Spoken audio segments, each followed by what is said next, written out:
Soro Diom vienne s'asseoir dans sa propre bouche pour lui dire... Mais si le président Ouattara a pris lui-même, Soro Diom a pris son téléphone pour appeler le président Ouattara, qu'est-ce qu'il est en train de toi te dire? Mais voilà quelqu'un qui perd toujours son temps. Mais le problème, c'est quoi? Voilà quelqu'un qui n'est pas stable. Aujourd'hui, il insulte le président Ouattara. Demain matin, il insulte Gbagbo. Après-demain, il insulte Thiam. Bon, il est de quel côté de l'histoire? Bon, toi, tu insultes quelqu'un alors qu'il est allié avec celui que tu appelles ton patron. Parce qu'il lui dit que Soro Diom, c'est son patron.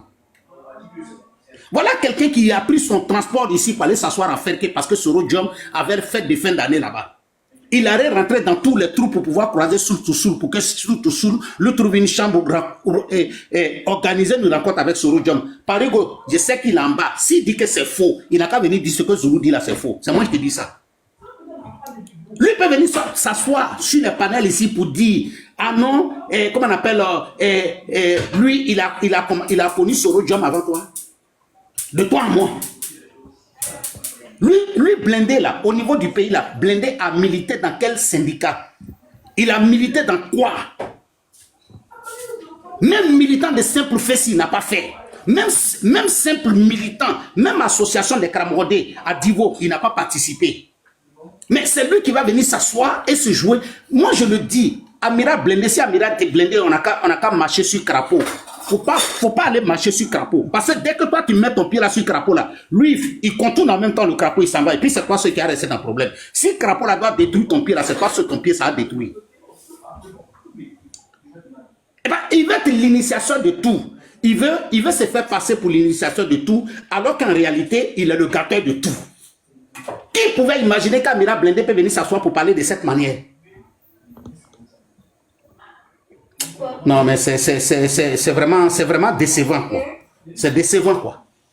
C'est décevant et puis c'est honteux, quoi. Décevant et puis c'est honteux.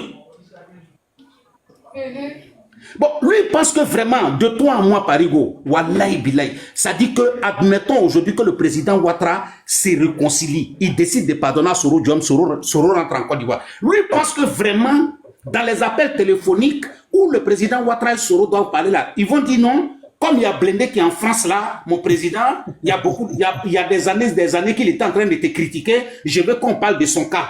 Comme il y a Soulé qui parlait de toi là, on n'a qu'à discuter de leur cas. Mais le gars il prend ses bagages, il clique et claque, il s'en va. Il te regarde même pas. Ah mais Gbagbo est parti sans les pro-Gbagbo extrémistes, non? Mais alors que c'est que les pro-Gbagbo ont donné à chose là, est-ce que toi tu as donné ça à Soro? Mais Gbagbo a signé son accord, il est parti. Même celui-même qui a fait prison pour lui là, il dit qu'il ne le reconnaît pas aujourd'hui. Ouais. Les artistes même qui ont abandonné la Côte d'Ivoire pour venir s'asseoir en France, aujourd'hui il ne veut pas les recevoir. Bon, c'est toi qui vas venir parler. Bon, tu dis aujourd'hui que tu n'es pas ivoirien, mais il ne faut pas te limiter là. Il faut prendre le passeport ivoirien là, tu vas déchirer, et puis le nouveau pays que tu as décidé d'être là, il faut aller prendre le passeport, tu vas garder sur toi. Tu ne vas pas venir t'asseoir devant les gens pour dire non, je ne suis pas ivoirien, alors que dans ton placard, il y a le passeport ivoirien qui est dans ta poche là-bas. Ouais, mais il ne sait pas quel acte c'est très grave. C'est ça la réalité. C'est ça.